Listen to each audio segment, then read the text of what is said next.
Hello guys, welcome to my channel. మీకు కనుక ఈ రెసిపీ నచ్చినట్లయితే ఒక చిన్న లైక్, కామెంట్ అండ్ సబ్స్క్రైబ్ చేయండి ప్లీజ్. ఈరోజు నేను చేసిన రెసిపీ ఏంటంటే రాగి సంకటి అని. చాలామంది రాగి ముద్ద అని కూడా అంటారు.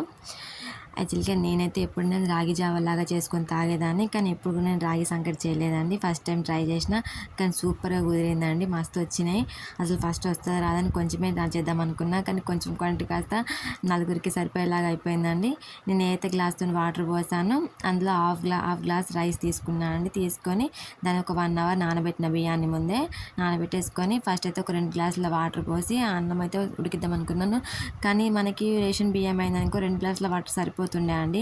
కానీ ఇది మనకి సన్న బియ్యం కాబట్టి అస్సలు సరిపోలేదు. నేను తర్వాతకి మళ్ళీ ఇంకో 2 గ్లాసులు వాటర్ యాడ్ చేసినాను.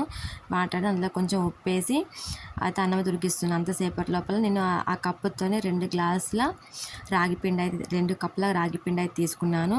అన్నం అనేది మనకి 80% ఉడికిన తర్వాతకి అందులో అయితే రాగిపిండి అయితే పోయాలండి. రాగిపిండి పోసిన తర్వాతకి ఒక 5 to 10 minutes అయితే మూత పెట్టి అట్లనే ఉంచేయాలండి. అది మొత్తం రాగిపిండి అనేది మొత్తం ఆవిరి మీదే మనకి ఉడికినట్టు అయిపోతుంది. అది మొత్తం ఉడికిన తర్వాతకి మనమైతే దాన్ని మొత్తం కలుపుతూ ఉండాలండి. మొత్తం అది ఎట్లా అంటే మొత్తం మనకి ముద్దలాగా ఎలా కలుపుతూనే ఉండాలి. కింద స్టవ్ ఆఫ్ చేసుకోవాలి. తర్వాత కింద పెట్టుకుని మంచిగా కలిపిన తర్వాతకి మొత్తం దగ్గర దాకా వచ్చిన తర్వాతకి మనమైతే చేతితో కూడా చాలామంది చేతితోనే ముద్దలా కడతారు. కానీ నాకు కాలిపోతా ఉంది, నాకు అట్లా కడడం వస్తలేదని నేను ఒక గిన్నె తీసుకున్నా అండి. ఆ గిన్నెకి అయితే ఆయిల్ రాసినాను. ఆయిల్ రాసి ఆ గిన్నెలో వేసి తిప్పితే మనకైతే ముద్ద అనేది మంచిగా పర్ఫెక్ట్గా వచ్చిందండి. అసలు అట్లా అనడం వల్ల ముద్ద మస్తు పర్ఫెక్ట్ వచ్చేసింది. మన చేతితో అయితే మనకి కాలుతుంది, అలా అనిపిస్తుంది. కానీ దీనికైతే మనకి కాలుతుంది తాటు కూడా లేదండి. మనకి మంచిగా ముద్ద కూడా పర్ఫెక్ట్గా రౌండ్గా వచ్చేసిందండి. నాకైతే భలే అనిపించింది. ఫస్ట్ అసలు చేతితో కడితే ఎట్లా అనుకున్నాను, కానీ తాట బాగుంది. మా ఆయన చెప్పిండు సూపర్ వచ్చింది. నాకైతే మస్తు అనిపించింది రాగి ముద్ద.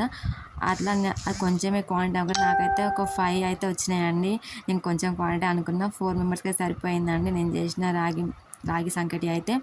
దానికైతే మా ఆయన అయితే నాటుకోడి పులుసు అయితే కర్రీతో వండినారు. కర్రీ కూడా అసలు నాటుకోడి పులుసుకి రాగి సంకటికి సూపర్ సరిపోయిందండి. అసలు కాంబినేషన్ అయితే సూపర్ కుదిరింది. టేస్ట్ మాత్రం అదిరిపోయింది.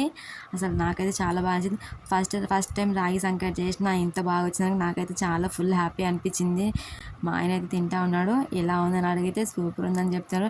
నిజం చెప్పు, నేను మళ్ళీ అడిగినా కూడా సూపర్ వచ్చిందని చెప్పిండు. నాకైతే ఫుల్ హ్యాపీగా అనిపించింది ఆయన చెప్పంగానే.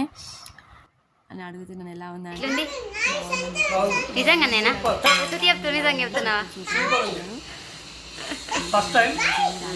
హెల్త్ కూడా చాలా మంచిది. చిన్న లైక్, కామెంట్ అండ్ సబ్స్క్రైబ్ చేసుకోండి.